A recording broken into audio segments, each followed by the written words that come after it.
దేవుని నామములో మీ అందరికీ వందనాలండి. మరి ఈరోజు మనం వినబోయే వర్తమానము ప్రాముఖ్యంగా ఈరోజు మనం ఉపవాసంలో ఉన్నాము కాబట్టి ఉపవాసములో ప్రార్థించాలి కదా ఉపవాసం ఉన్నప్పుడు. సో మనం ఈరోజు తీసుకుంటున్న అంశము ప్రార్థన గురించి. మరి ఏ సమయమైనా ఏ స్థితిలో ఉన్నా కూడా ప్రార్థన చేయాలి అన్న టాపిక్ మీదే మనం ఈరోజు వెళ్ళబోతున్నామండి. సో మొదటిగా, ఎంతమంది దేవునికి నమ్మకంగా ఉన్నారు? కాదు, ఫస్ట్ నేను ఈ మాట అడగాలి.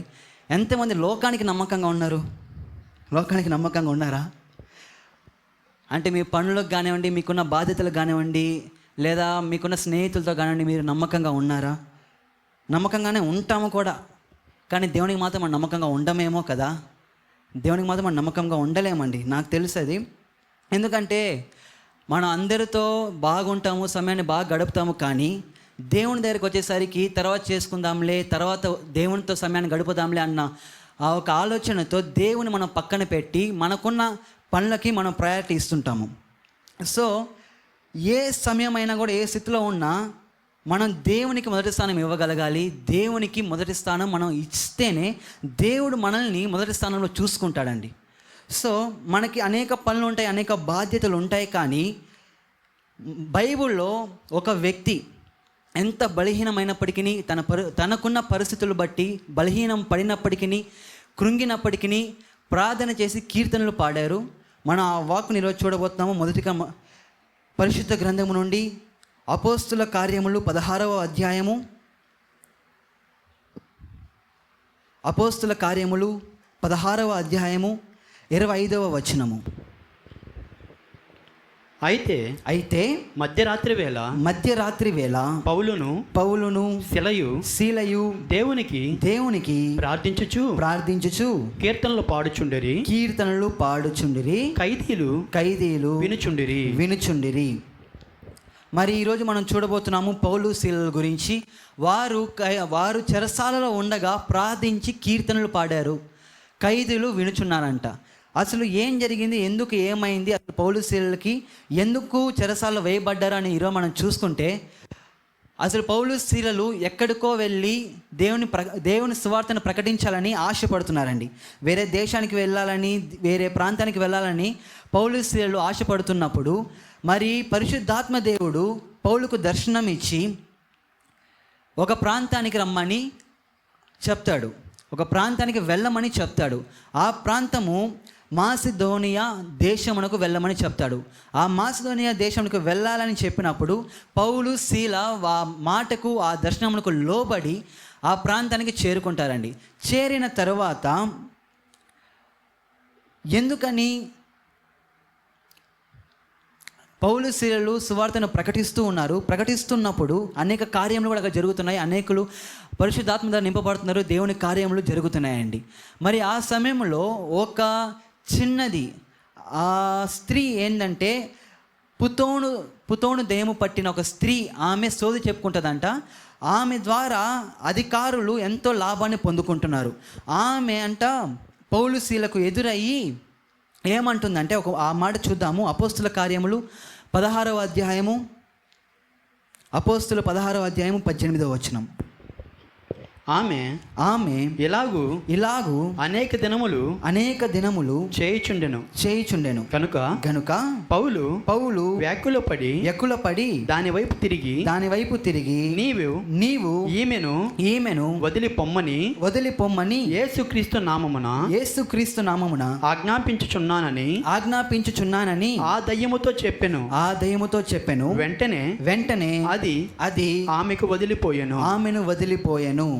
మరి ఆ స్త్రీ, ఆ చిన్నదంట ఏం చేసిందంటే, పౌలు శీలలు వస్తున్నప్పుడు వీళ్ళు దేవుని దాసులు, వీళ్ళు దేవుని ప్రకటించడానికి, మీకు రక్షణ కలిగించడానికి ఇక్కడికి వచ్చినారని చెప్పి ఎలా చెప్తుందంటే కేకలు వేసి చెప్తుంది. ఆ కేకలు వేసి చెప్తుంటే అనేక దినాలు పౌలు కామ్గా ఉండి, ఒకరోజు ఆమెను చూచి, నువ్వు ఎందుకు అంటే, మనం అనుకుందామండి, ఇప్పుడు నేను ఇక్కడ దేవుని వాక్యాన్ని ప్రకటిస్తున్నాను అంటే దేవుని కార్యం ఇక్కడ జరుగుతున్నప్పుడు ఎవరో ఒకరు బయట నుంచి వచ్చి ఆలయానికి వచ్చి జోసెఫ్ దేవుని వాక్యాన్ని ప్రకటిస్తున్నాడు అని చెప్పి అరిచరి చెప్తుంటే ఏమవుతుంది, ఇక్కడ దేవుని కార్యం డిస్టర్బ్ అయిపోతుంటుంది. దేవుని కార్యములు ఇష్టమైనప్పుడు మొత్తం క్లమ్సీగా అయిపోద్ది. వినేవారు కానీ అదంతా ఏమైపోతుంది అంటే డిస్టర్బ్ అయిపోతారు. సో ఇక్కడ ఏం జరుగుతుందని వింటున్న వారందరికీ తెలుసు. నేను వాక్యాన్ని ప్రకటిస్తున్నాను, మీరందరూ వింటున్నారు. అలాంటిది ఒక స్త్రీ వచ్చి ఎవరో ఒకరు వచ్చి డిస్టర్బ్ చేయడానికి ట్రై చేస్తుంది అనమాట. సో అదే రీతిగానే ఇక్కడ కూడా పౌలు శీలలు దేవుని వాక్యాన్ని, దేవుని సువార్తను ప్రకటిస్తున్నప్పుడు ఆ స్త్రీ, ఆ చిన్నది వచ్చి, దెయ్యం పట్టిన ఆ చిన్నది వచ్చి, వీళ్ళు దేవుని దాసులు, వీళ్ళు దేవుని ప్రకటించడానికి వచ్చారు, రక్షణ మీకు అందించడానికి వచ్చారు అని చెప్పి చిన్నగా చెప్పట్ల కేకలు వేసి అట్లా చెప్తున్నట్టు, అంతే మొత్తాన్ని డిస్టర్బ్ చేస్తున్న దేవుని కార్యాన్ని. అప్పుడు పౌలు ఆమెలో ఉన్న దెయ్యాన్ని గద్దించి నీవు ఈమె నుండి పోమని చెప్పగానే ఆ స్త్రీలో ఉన్న దెయ్యము ఆమెను విడిచి వెళ్ళిపోతుంది. దేవుని కార్యం అలా జరుగుతున్నప్పుడు అక్కడ ఆమె వల్ల అధికారులను లాభాన్ని పొందుతున్నారు కదా. లాభాన్ని పొందుతున్నప్పుడు ఇప్పుడు ఆ దెయ్యం పోగానే సోది చెప్పేతనం పోతుంది ఆమెలో నుంచి. ఎందుకంటే దురాత్మ వల్లనే సోది చెప్పబడతారు. దురాత్మ ఉంటేనే సోది చెప్పబడుతుంది. సో సోది చెప్పడం మానిపోతే ఇప్పుడు లాభం పోతుంది. అధికారులు దానిని బట్టి ఏం చేశారంటే పౌలు శీలని చెరసాల న్యాయాధిపతుల దగ్గరికి తీసుకుని వస్తారనమాట. న్యాయాధిపతుల దగ్గరికి తీసుకుని వచ్చినప్పుడు వీరు మనకు అసలు సంబంధం లేని పనులు, మనం అంగీకరించలేని పనులు వీళ్ళు చేస్తున్నారు, సో వీరిని శిక్షించండి అని చెప్పినప్పుడు న్యాయాధిపతులు పౌలు శీలను ఏం చేస్తారంటే చెరసాలలో వేస్తారు. చెరసాలలో ఎలా వేస్తారంటే బాగా నలగొడతారంట. ఆ వాక్యాన్ని ఒకసారి చూద్దామండి. అపోస్తుల కార్యములు 16వ అధ్యాయము, అపోస్తుల కార్యములు 16వ అధ్యాయము 22వ వచనము. అప్పుడు జనసమూహము వారి మీదకి దొమ్మిగా వచ్చెను. న్యాయాధిపతులను వారి వస్త్రములు లాగివేసి వారిని బెత్తములతో కొట్టవలనని ఆజ్ఞాపించిరి. చూసారా ఏం జరిగిందో? ఏం చేశారంటే వాళ్ళని వస్త్రాలు లాగివేశారంట, బెత్తములతో కొట్టారంట.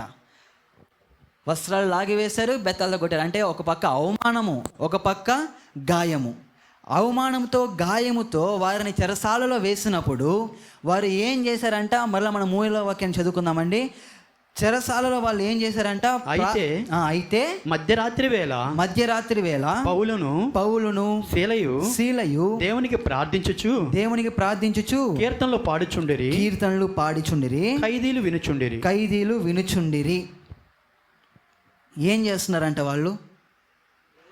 దేవుణ్ణి ఫస్ట్ ప్రార్థన చేస్తూ కీర్తిస్తున్నారంట. మనకున్న పరిస్థితుల్లో మనం అసలు నిజంగా ఒకటి అనుకుందామండి, మనకు అన్నీ బాగానే ఉన్నాయి కదా, మంచి ఇల్లులు ఉన్నాయి, రెంటిల్లోనూ కూడా మంచి ఇల్లులు ఉన్నాయి, మంచి వసతి ఉంది, ఫ్యాన్లు ఉన్నాయి, కొంతమంది ఇంట్లో ఏసీలు కూడా ఉన్నాయి. అప్పట్లో అవన్నీ ఏమీ లేవు. మనం ఈరోజు హ్యాపీగా ఉంటున్నాం. మనకున్న కొన్ని ప్రాబ్లమ్స్కి, కొన్ని కలవరాలకి డిస్టర్బ్ అవుతూ ఆ శోధన నుంచి జయించడానికి మనం ముందుకు వెళ్తున్నాము. దాంట్లో కూడా మనం ప్రార్థన చేయలేకపోతున్నాం సరిగ్గా. హృదయపూర్వకంగా ప్రార్థన ఎంతసేపు చేస్తున్నామండి? కనీసం గంట సేపు ఒక రోజు చేస్తున్నామా? కనీసం 2 గంటలు ఒక రోజు చేస్తున్నామా? దేవునితో సమయాన్ని గడపగలగాలండి. దేవునితో సమయాన్ని గడిపినప్పుడు ఏమవుతుందంటే కరువైన, ఖడ్గమైన, ఏమైనా ఎదురైనప్పటికీ ప్రార్థనతో జీవితాన్ని ముందు కొనసాగిస్తున్నప్పుడు ఏమవుతుందంటే ఏది ఏమైనా కూడా దేవునికి మనకి ఎడబాటు కలగనివ్వదు. అదే రీతిగా మనల్ని కృంగనివ్వదు, మనల్ని ఆత్మీయంగా కృంగనివ్వదు. ఎంత గాయమైన, శరీరానికి ఎంత గాయమైన, ఎంత నొప్పి ఉన్నప్పటికీ కూడా మన ఆత్మ ఎంతో ఆనందిస్తుందంట. వారు ఏం చేస్తారంటే ప్రార్థన చేస్తూ కీర్తనలు పాడుతున్నారంట. అలా ఎలా చేస్తున్నారు తెలుసా? వాళ్ళు చేసిన దేవుడు వారిలో ఉన్న తలంపును బట్టి, దేవుడు వారిని నడిపిస్తున్న విధానాన్ని బట్టి ఓకే స్తుతిస్తున్నారు. దేవా, ఈ అవకాశం ఇచ్చావు, నీకు స్తోత్రములు, నీ కొరకు హింసింపబడే అవకాశం ఇచ్చావు, మాకు స్తోత్రం అని చెప్పి మనసులో ప్రార్థన చేసుకోవట్లేదు, లేదా ఎదురుగా కూర్చొని పౌలు శీలలు ప్రార్థన చేసుకోవట్లేదు. వారు ఖైదీలకు వినపడే రీతిగా, అక్కడున్న చెరసాలలో ఉన్న ఖైదీలందరికీ వినపడే రీతిగా ప్రార్థన చేయించు కీర్తనలు పాడుతున్నారంట. దేవా, నువ్వు మాకు ఇచ్చిన ఇటు అవకాశాన్ని బట్టి నీకు స్తోత్రం లేసయ్యా అని చెప్పి వారందరి ఎదుట, వారందరి పక్షములో వీళ్ళు ప్రార్థన చేస్తుంటే ఖైదీలంతా వింటున్నారు. ఏంది వీళ్ళు చెరసాల్లో వేసినప్పుడు వీరు కీర్తిస్తున్నారేంటి, ప్రార్థిస్తున్నారేంటి, వీళ్ళ దేవుడు ఎంత రోషము గల దేవుడు, వీళ్ళ దేవుడు ఎంత గొప్ప దేవుడు అని చెప్పి వారు వింటున్నారు. విన్న తర్వాత దేవుడు కార్యం అక్కడ జరిగిందండి. అసలు పౌలు శీలను దేవుడు ఎందుకు ఆ పట్టణానికి నడిపించాడు? పౌలు శీలను దేవుడు ఎందుకని ఆ చెరసాలను వేయించాడు? దేవుడు పౌలు శీలను ఎందుకని ఆ మార్గం గుండా, ఆ అనుభవాలు కూడా నడిపించాడు అన్నప్పుడు మనం ఒక్కొక్కటి స్టెప్ మనం అర్థం చేసుకుంటూ కానీ వస్తే అనేక రకాలుగా అనేక విధములుగా పరిశుద్ధాత్మ దేవుడు కార్యములు చేస్తూ అండ్ వాళ్ళని నడిపిస్తూ ఉన్నాడు. సువార్తను ప్రకటించడానికి వచ్చారు. సువార్తను ప్రకటిస్తూ అక్కడున్న బయట ఉన్న ప్రాంతాల్లో ప్రకటిస్తున్నారా? కాదు, చెరసాలలో ప్రకటిస్తున్నారంట. చెరసాలలో ప్రకటిస్తుంటే ఖైదీలు విన్నారంట. విన్న తర్వాత దేవుడు కార్యం ఏం చేశాడో తెలుసా? అపోస్తుల కార్యములు 16వ అధ్యాయము 28వ వచనం చదువుకుందామండి ఒకసారి. అప్పుడు పౌలు నీవు ఏ హానియు చేసుకొని ఒక్క నిమిషం ఆగదాం. పౌలు అంటాడు, ఎవరితో అంటాడు తెలుసా? పౌలు శీలని చెరసాలలో వేసినప్పుడు చెరసాల అధికారికి వీరిని అప్పగిస్తారు. న్యాయాధిపతులు ఏం చేస్తారంటే పౌలు శీలను చెరసాల ఒక అధికారికి వీరిద్దరిని అప్పగించి వారికి సంకెళ్ళు వేసి వారి కాళ్ళను కట్టివేసి చెరసాలలో వేస్తారు. వేసిన తర్వాత వీళ్ళు ప్రార్థన చేస్తూ కీర్తనలు పాడుతుంటారు. దాని తర్వాత ఆ ప్రార్థనకు ఆ కీర్తనలకు దేవుడు కార్యము జరిగించుట ఎలా కార్యములు చేశాడంటే, చెరసాల యొక్క పునాదులు అదిరి చెరసాల యొక్క తలుపులు తొలగింపబడి వారికి ఉన్న సంఖ్యలు విడిపింపబడ్డాయంట. వారికి ఉన్న సంఖ్యలు విడిపింపబడిన తర్వాత జైల్లో ఉన్న ఖైదీలు ఏం చేస్తారంటే వారికి ఫ్రీడమ్ వస్తే ఎప్పుడెప్పుడు వారికి వెళ్ళిపోదామా, ఎప్పుడెప్పుడు ఆ స్థలం నుంచి వారు వెళ్ళిపోదామా అని చెప్పి వారు ప్రయత్నిస్తుంటారు. వారి ఆశ అదే. ఎందుకంటే ఇంతకాలం ఇక్కడే ఉన్నాము, కృంగిపోతున్నాము, నలుగుతున్నాము, ఇంకా ఈ సఫరింగ్ చాలు, మేము బయటికి వెళ్ళిపోవాలన్న ఆశ వాళ్ళ ఉంటుంది. కానీ దేవుడు అక్కడ ఒక కార్యం చేశాడు. ఏం కార్యం చేశాడు? అక్కడున్న పునాదులు కదిలింపబడి చెరసాల యొక్క తలుపులు తీయబడ్డాయంట. వారికున్న సంఖ్యలు విడిపింపబడ్డాయంట. అప్పుడు ఖైదీలు ఏం చేస్తారు? నార్మల్గా పారిపోతే ఆ అధికారి ఉంటాడు కదా, అధికారికి భయము లోపల. ఏమవుతుంది? అందరు వెళ్ళిపోయారు. న్యాయాధిపతులు ఆ అధికారికి ఒక బాధ్యతని ఇచ్చినప్పుడు ఆ బాధ్యత ఆయన చేస్తున్నప్పుడు ఆ కార్యం జరిగింది. అందరూ పారిపోతే అధికారి పరిస్థితి ఏంటి? ఉదయకాలంలో ఆయన చంపేస్తారు, వెలివేస్తారు. సో ఆ టైంలో ఆ మాట అంటున్నాడు. ఇప్పుడు చదవండి 16వ అధ్యాయం 28వ వచనము. అప్పుడు పౌలు నీవు ఏ హానియు చేసుకొనవద్దు మేమందరము ఇక్కడనే ఉన్నామని బిగ్గరగా చెప్పెను. ఏమంటున్నాడండి అక్కడ? ఓ అధికారి, నువ్వు ఏమీ చేసుకోవద్దు.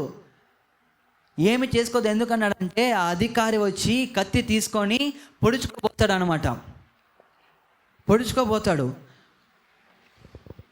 పొడుచుకోబోతున్నప్పుడు ఆ పౌలు అంటాడు, ఓ అధికారి, నీవు ఏ హానియు చేసుకొనవద్దు, మేమందరము ఇక్కడనే ఉన్నాము.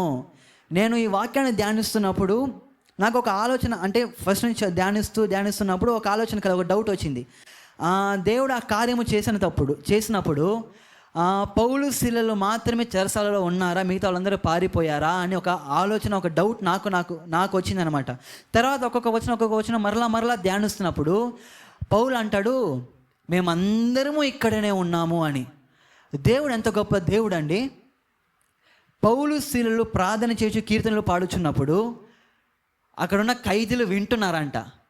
వినుట వలన విశ్వాసము కలుగుతుందని దేవుని వాక్యం స్పష్టంగా తెలియజేస్తుంది. ఆ విశ్వాసము వారిని ఎక్కడ నడిపిస్తుంది అంటే రక్షణలోకి నడిపిస్తుంది. ఇదంతా ఏం జరుగుతుందంటే పరిశుద్ధాత్మ కార్యము నిండుగా అక్కడ జరుగుతుంది. దేని వల్ల జరుగుతుంది? వాళ్ళు ఆ పరిస్థితిలో ఉన్నా కూడా దేవునికి ప్రార్థన చేయించు కీర్తనలు పాడారంట.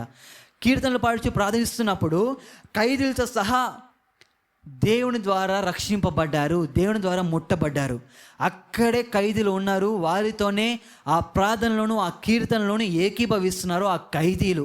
దేవుడు మొదటి కార్యం అక్కడే చేశాడండి, ఆ ఖైదీలను మార్చుకున్నాడు.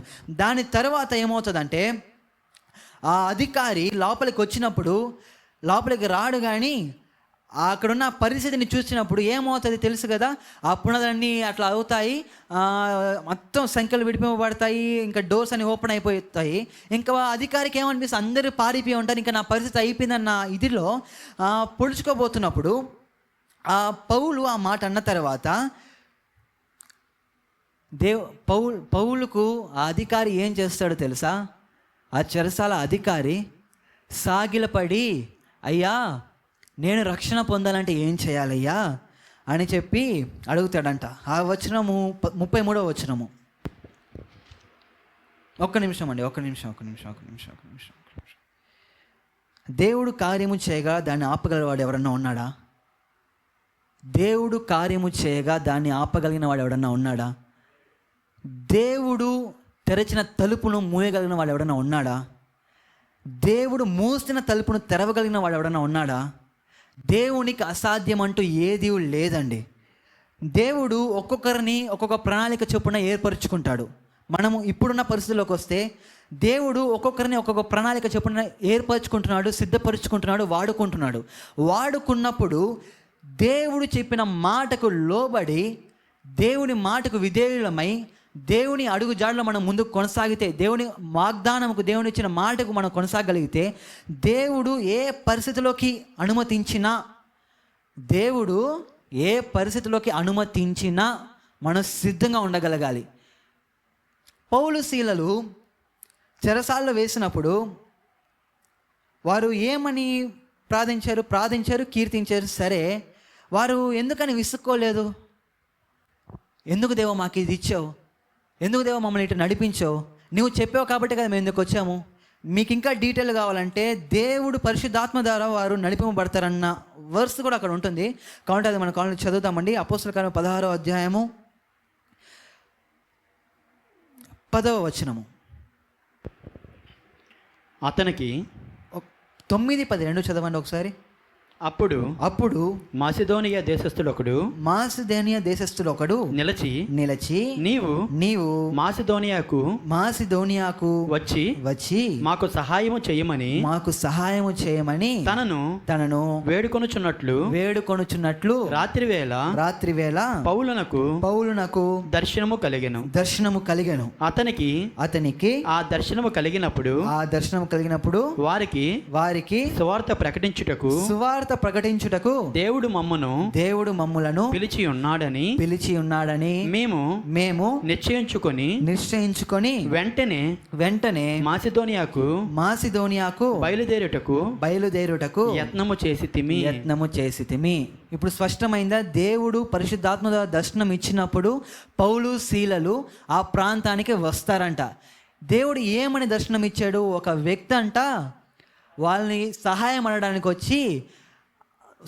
అడగడానికి వచ్చాడంట. అప్పుడు వీరికి అర్థమైంది ఏంటంటే అక్కడ వారికి సువార్త కావాలి, సువార్తను సహాయం వారికి మనం అందించాలని చెప్పి ఆ ప్రాంతానికి వస్తాడంట. ఇప్పుడు ఆ దర్శనము నెరవేరిందా కరెక్ట్గా? చెరసాలలో ఖైదీలతో సహా రక్షింపబడ్డారు, అధికారితో సహా రక్షింపబడ్డాడు. ఆ దురాత్మ పట్టిన స్త్రీ నుంచి ఆ దురాత్మ వెళ్ళిపోయింది. దేవుడు చేసిన కార్యములు స్టెప్ బై స్టెప్ కానీ మనం చూసినట్లయితే, స్టెప్ బై స్టెప్ దేవుని కార్యం మనం ఎలా చూడగలమంటే, దేవుని యొక్క మాటకు మనం లోబడితే ఆయన చేసే కార్యములు ఎలా ఉంటాయంటే కరెక్ట్గా సమాధానకరంగా ఒక్కొక్క అడుగు ముందుకు పోతూ ఉంటామండి. దాని తర్వాత ఆ అధికారి వారిని చూసి, మళ్ళీ ఆ పాయింట్లోకి వస్తే, అధికారి పౌలు శీలను చూచి వారి ఎదుట సాగిలపడి, నేను కూడా రక్షణ పొందాలంటే, నేను కూడా మీ వైపు తిరగాలంటే నేనేం చేయాలంటే, పౌలు అంటాడు, దేవుని యందు విశ్వాసం ఉంచు, అప్పుడు నీవును నీ ఇంటి వారిని రక్షింపబడతారని చెప్తాడంట. వినుట వలన విశ్వాసం కలుగుతుంది, విశ్వాసం వలన రక్షణ కలుగుతుంది. వినుట వలన విశ్వాసం కలుగుతుంది, విశ్వాసం వలన రక్షణ కలుగుతుంది. మనం ఏమన్నా పట్టుదల కలిగి ఒక కార్యము జరగాలి అనుకున్నప్పుడు, మనం ఏమన్నా ఒక కార్యము పట్టుదలతో జరగాలని ఆశతో ఉన్నప్పుడు మనమే ఒక అడుగు ముందు వేయాలండి. ఎంతమంది నమ్ముతారు ఈ మాటను? అన్నీ దేవుడే చేయాలంటే చెయ్యడు. దేవుడు ప్రతిదీ కూడా అనుకూలముగా తన ప్రజలకు ఏదైతే కావాలో వాటన్నిటినీ ఆయన పరిశుద్ధ లేఖలను సిద్ధపరుచున్నాడండి. ఇప్పుడు నీకు ఒక పోరాటం ఉందని దేవుడు చెప్పినప్పుడు నువ్వేం చేయాలి? దేవా నువ్వే కార్యం చేయి అంటే నేను చేస్తా కార్యం. ఎందుకంటే యుద్ధము యెహోవాదే. కానీ పోరాడాల్సింది ఎవరు? మనము పోరాడితే జయం ఆయన ఇస్తాడు.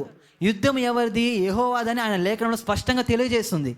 సో మనము పోరాడాలంటే మనం ముందు అడుగు వెయ్యాలి.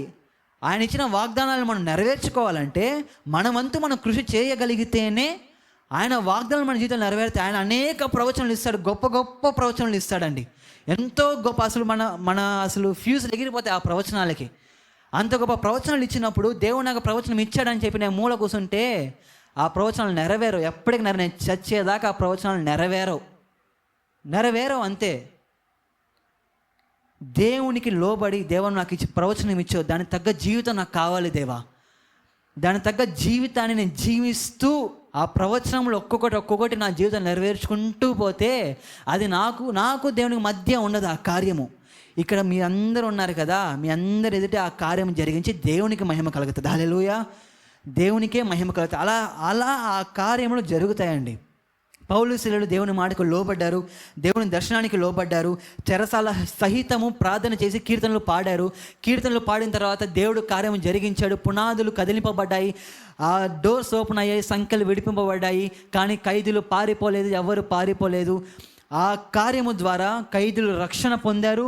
ఖైదీలు రక్షణ పొందడం మాత్రమే కాకుండా చెరసాల అధికారితో సహా రక్షణ పొంది, మారు మనసు పొంది, ఆ అధికారి యొక్క కుటుంబముతో సహా బాప్తిజం పొందారంట. ఆ మాట చూద్దామా? 33వ వచనము.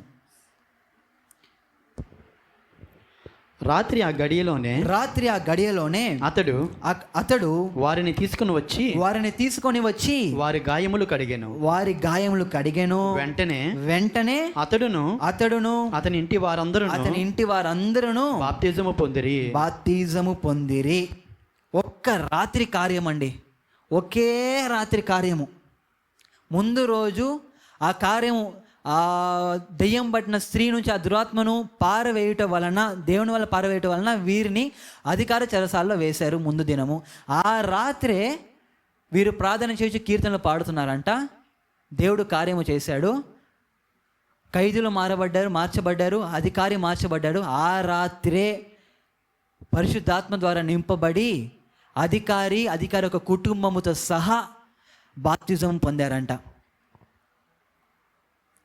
నాకు మరలా ఈ మాట అడగాలనిపిస్తుంది, నిజంగా ప్రార్థన చేస్తున్నారా? ప్రార్థనలో ఉన్న శక్తి ఎంత గొప్పదంటే ప్రతికూల పరిస్థితుల సహితము అనుకూలముగా మార్చగలిగింది ప్రార్థన. ప్రతికూల పరిస్థితుల సహితము అనుకూలముగా మార్చగలిగిన ప్రార్థన. నువ్వు ప్రార్థన చేయి, నేను కార్యము చేస్తాను, నేను దేవుడిగా కార్యము చేస్తానని దేవుడు సెలవిచ్చినప్పుడు ప్రార్థన చేయకుండా కాముగా ఉంటే ఏమవుతుంది? మనకి బాగా అలవాటైపోయిన పని ఏంటో తెలుసా? దేవుడు కనికర సంపన్నుడు, కనికరము గల దేవుడు. నేను ఎలా ఉన్నా కూడా నన్ను దేవుడు స్వీకరిస్తాడులే, దేవుని కృప నాలో ఉంటుందిలే అని చెప్పి ప్రార్థన చేయకుండా నిద్రపోతారండి. దేవుడు కార్యం చేస్తాడులే, నా దేవుడే కదా, దేవుడు కార్యం చేస్తాడని చెప్పి నిద్రపోతారు కొంతమంది. లేదా ప్రార్థనని పోస్ట్పోన్ చేసుకుంటారు, లేదా ప్రార్థనకి బదులు వారుకున్న కార్యాలు చేసుకుంటారు. దేవుడు కార్యం చేయడు, దేవుడు కార్యమే చేయడు. దేవుడు ఎంత కార్యం చేయాలండి? నువ్వు దేవునికి నమ్మకంగా ఉండు. నువ్వు దేవునికి నమ్మకంగా ఉంటే దేవుడు నీకు నమ్మకంగా ఉంటాడు. నువ్వు దేవునికి నమ్మకంగా నువ్వు చేయవలసింది చేస్తే దేవుడు నీకు ఇచ్చిన వాగ్దానములు నీకు నమ్మకంగా చేస్తాడు. ఆయన కృపగల దేవుడే. ప్రార్థన చేసేటప్పుడు, మరియు ముఖ్యంగా ఉపవాస ప్రార్థన చేసేటప్పుడు, ఉపవాసం ఉండి, సరే ఈ క్వశ్చన్ కూడా అడిగి నేను పాయింట్లోకి వెళ్తాను. ఉపవాసం ఉండి ప్రార్థన చేస్తున్నారా? సరే, ఉపవాసం ఎంతమంది ఉంటున్నారు? ఒకసారి చేతులు ఎత్తారా? ఉపవాసము మన జీవితంలో ఎంతమంది ఉంటున్నారు? మన జీవితకాలంలో ఊరికే ఉపవాసం ఉంటున్నాను అని ఏదో కార్యాన్ని బట్టి చేతులు ఎత్తారా ఒకసారి? ఉపవాసం ఉంటున్నారు, సరే. ఉపవాసంలో ప్రార్థన చేస్తున్నారా? ఉపవాసం ఉండి ప్రార్థన చేస్తున్నారా? ఒక లైన్ గుర్తుపెట్టుకోండి, ఎప్పటికి గుర్తుపెట్టుకోండి. ఉపవాసము ఆత్మలని ఆకర్షిస్తుంది. ఉపవాసము ఆత్మలని ఆకర్షిస్తుంది. ఆత్మ పరిశుద్ధాత్ముడు కావచ్చు, దురాత్మ కావచ్చు. ఆత్మ పరిశుద్ధాత్ముడు కావచ్చు, దురాత్మ కావచ్చు. ఉపవాసం ఉండి నువ్వు చేయవలసిన పని ఏంటో తెలుసా? ప్రార్థన చేయాలి, దేవునితో సమయాన్ని గడపాలి. గడిపితే పరిశుద్ధాత్మ నీతో నింపబడతాడు. నువ్వు ప్రార్థన చేయలేదా, దురాత్మ నిన్ను పట్టుకుంటుంది. నిజంగా దురాత్మ నిన్ను పట్టుకుంటు. నువ్వు అనుకున్న కార్యం ఎలా అయిపోతుంది తెలుసా? ఇలా దేవుడు కార్యం చేయాలనుకుంటాడు, దాన్ని మనం ఇక్కడ తీసుకోబోతాం. నిజంగా అదే జరుగుతుందండి. సో ఉపవాసం ఉండి పట్టుదల కలిగి ప్రార్థన చేయాలి. నీ శరీరం ఎలా ఉన్నా సరే. పౌలు శీలకు వచ్చిన అనుభూతి మనకి లేదు కదా. మనం ఏమైనా చెరసాల్లో వేశారా? మనం ఏమైనా బంధించారా? మనం ఏమైనా బెత్తాలతో కొట్టారా? ప్రార్థన చేయమని ఎవరైనా మిమ్మల్ని వచ్చి ఇంటికి వచ్చి మరి ఏమైనా కొడుతున్నారా? ఏసై మిమ్మల్ని ఏమైనా కొడుతున్నాడా? లేదుగా. కృపగల దేవుడు నీ కృపనిస్తున్నా, నువ్వు లేయి, నువ్వు ప్రార్థన చేయి అన్నప్పుడు ప్రార్థన చేయాలి. దేవా అలిసిపోయానేసా, నాకున్న పనులయ్యా, నా వల్ల కాదేసా, నువ్వు ఉన్నావయ్యా, నువ్వు కృపగల దేవుడు అయ్యా, నువ్వు కనికరమ గల దేవుడు అయ్యా, నన్ను ఇదిగో దేవుని ఇలా ఉన్నానని చెప్పి నువ్వు కామ్గా పడుకుంటే దేవుడు ఎన్ని కార్యములు నీ ద్వారా జరిగించాలని ఆశపడ్డప్పుడు అన్నీ ఏమైపోతాయండి? అవన్నీ ఏమైపోతాయి? దేవుడు ఒక్కొక్కరికి ఒక్కొక్క కార్యం, ఒక్కొక్కరి జీవితంలో కొన్ని కార్యములు వీరి ద్వారానే జరిగించాలని ఎంతో ఆశ కలిగి ఉంటాడు. యేసయ్య ఆశ కలిగి ఉంటాడు, మనం కాదు. ఆయన ఆశ కలిగి ఉంటాడు. నేను లోకంలో ఉన్నప్పుడు లేదా దేవునిలోనే ఉండి ప్రార్థన చేసుకున్నప్పుడు, దేవునితో సమయాన్ని గడపనప్పుడు దేవుడు నాకు ఈ మాట తెలియజేశాడండి. నాకు దేవుడు ఈ మాట తెలియజేశాడు, నేను నీ ద్వారా జరిగించదలసిన కార్యములకు నువ్వు ఆటంకంగానే మారిపోతున్నావే. నేను నీ ద్వారా ఎన్నో కార్యములు జరిగించాలనుకుంటున్నాను, కానీ నీ యొక్క నిర్లక్ష్యతను బట్టి కార్యాలన్నీ వెనక్కి వెళ్ళిపోతున్నాయే. కార్యములు చేస్తా, నువ్వు నా వైపు తిరుగుతావు, నేను కార్యములు చేస్తా, కానీ సమయానికి నేను ఆ కార్యం జరిగించలేకపోతున్నానే అని దేవుడు ఆ మాట అన్నప్పుడు నా హృదయం పగిలిపోయిందండి. అవును దేవా, నా ద్వారా నువ్వు కార్యం చేయాలనుకుంటున్నావు, ఆ కార్యముల కొరకు కార్యము పొందాలనుకునే వారి జీవితంలో వారు ఎంత ఆశపడుతున్నారో ఒక ఉదాహరణ చెప్తాను. ఎంతో కాలం నుంచి ఒక రోగముతో బాధపడుతున్నారు అనుకోండి, అది ఎంత ట్రీట్మెంట్ తీసుకుంటున్నా పోవట్లేదు ఆ రోగం, ఎంత ట్రీట్మెంట్ తీసుకున్నా ఆ రోగం పోవట్లే. కానీ దేవుడు ఆ కార్యం జరిగించాలని ఆశ కలిగి ఉన్నాడు. ఆ కార్యము ఒక వ్యక్తి ద్వారా జరిగించాలని మాత్రమే ఆశ కలిగి ఉన్నాడు. అది సేవకుడు కావచ్చు, ఎవరైనా కావచ్చు, ఏ సేవకుడైనా కావచ్చు. ఆ బిడ్డకు, ఆ అనారోగ్య పరిస్థితిలో ఉన్న ఆ స్త్రీ కానీ పురుషుడు కానీ, ఆ వ్యక్తికి దేవుడు కార్యం జరిగించాలని ఆశ కలిగి ఉన్నాడు. ఆ కార్యం ఒక వ్యక్తి ద్వారా జరిగించాలని ఆశ కలిగి ఉన్నాడు. ఆ వ్యక్తి దేవునికి లోబడకుండా లోకానుసారంగా జీవిస్తే ఆ కార్యము వెంటనే జరగదు. కొన్ని కార్యములు ఏమవుతాయంటే ఫిక్స్డ్గా నీ ద్వారానే జరిగించిన ఆశ కలిగి ఉన్నాను, నువ్వే చేయాలని దేవుడు అన్నప్పుడు ఆ కార్యం జరగాలని అనుకున్న వారి జీవితంలో కూడా పోస్ట్పోన్ అయిపోతూ వస్తుంది. కానీ కొన్ని కార్యాలు ఏమవుతాయంటే దేవుడు ఏం చేస్తాడంటే నువ్వు మారో పోరా అని చెప్పి వేరే వాళ్ళ ద్వారా ఆ కార్యాన్ని జరిగిచ్చేస్తే వారు స్వస్థత పొందుతారు. సో మనం ఏమి నమ్మాలంటే దేవుని మాటకు లోబడాలి. మొదటిది దేవుని మాటకు లోబడాలి. ఏ స్థితి అయినా, ఏ పరిస్థితి అయినా సరే, ఎంత కరువైనా, ఎంత కష్టమైన, ఎంత బలహీనమైనా సరే దేవునికి ప్రార్థన చేయగలగాలి. దేవునికి ప్రార్థన చేసిన తర్వాత ప్రార్థన మాత్రమే కాదండి, కీర్తనలు పాడాలి. ఒక కార్యము దేవుడు జరిగించాలని ఆశపడ్డప్పుడు దేవా ఈ కార్యము జరిగించు అని మనం ప్రార్థన చేస్తాము. సరే, ఆ కార్యము జరిగిందన్న సంతోషముతో మనం ముందుగానే దేవునికి కృతజ్ఞతలు చెల్లించాలి. హల్లెలూయా. దేవునికి మనం ఆ కృతజ్ఞతలు చెల్లించిన తర్వాత నా కుమారుడు, నా కుమార్తె ఈ కార్యము జరిగిందని విశ్వాసంతో ప్రార్థన చేసి నన్ను ఘనపరిచి నన్ను కీర్తించిందని చెప్పి దేవుడు ఆయన కార్యము చేయడానికి ఇష్టపడతాడు, బహుగా ఇష్టపడతాడు. సో దేవుడు చేసే కార్యములకు మనం లోబడాలి. ఉపవాసం ఉండి ప్రార్థించినప్పుడు దేవుడు అనేక కార్యములు, గొప్ప గొప్ప కార్యములు చేస్తాడా? ఆ విశ్వాసం ఉందా? విశ్వాసం ఉన్నప్పుడు ప్రార్థన ఎందుకు చేయట్లేదు? ఎందుకో దేవుడు నాకు ఈ మాటనే చెప్తున్నాడు, ప్రార్థన ఎందుకు చేయట్లేదు? విశ్వాసం ఉన్నప్పుడు దేవుడి కార్యము ప్రార్థన చేస్తాడని మనకు తెలిసినప్పుడు ప్రార్థన ఎందుకు చేయట్లేదు? ప్రార్థన చేస్తే కార్యము జరుగుతుంది. అది ఏ గొప్ప కార్యమైనా సరే. మనుషులకు అసాధ్యం కానీ దేవునికి అసాధ్యం ఏదీ లేదు. దేవునికి సమస్తము సాధ్యమే. దేవుడు అనుకున్నట్టుగా జరగాలంటే మనం ముందు దేవునికి లోబడాలి, ప్రార్థన చేయాలి, కనిపెట్టాలి, కీర్తించాలి. అది ఏంటి, అన్నీ అనుకూలంగా పోతున్న సమయంలోనే కాదు, ప్రతికూల పరిస్థితుల సహితము మనం దేవునికి నమ్మకంగా ఉండగలిగితే దేవుడు దేవుని కార్యమును జరిగిస్తాడండి. మీరు ఉపవాసం ఉండి ఏ కార్యం కొరకైతే ఎదురు చూస్తున్నా నాకైతే తెలియదు, కానీ మీరు విశ్వాసముతో మీరు అనుకూల పరిస్థితుల్లో ప్రార్థన చేస్తున్నారు, మీరు మెలకుగా ఉన్నప్పుడు ప్రార్థన చేస్తున్నారు. సరే, నిద్రపోయే సమయంలో, అందరూ నిద్రపోతున్న సమయంలో నీ నిద్రని దేవునికి త్యాగంగా ఇచ్చి ఒక గంట సేపు లేదా ఒక అరగంట పట్టుదల కలిగి ప్రార్థన చేసి ఎన్ని కార్యములు చూస్తామండి మనం. దేవుడు నీ జీవితంలో కార్యములు చేస్తాడు, కానీ నీ ద్వారా దేవుడు కార్యము చేస్తాడు. ఆమేన్. ఆ విశ్వాసం మనకుందా? దేవుడు మన జీవితంలో ప్రార్థన చేసే కార్యం చేస్తాడు నిజమే. మన ప్రార్థనలో ఎదుటివారి కార్యములు కూడా, ఎదుటివారి జీవితంలో కూడా కార్యములు జరుగుతాయి. దేవునికే మహిమ కలుగును గాక. దేవుడు ఇచ్చిన ఈ అవకాశం బట్టి దేవునికే కృతజ్ఞతాస్తులు స్తోత్రములు చెల్లించుకుంటున్నాను. దేవుడి వాక్కుని దీవించును గాక. ఆమేన్.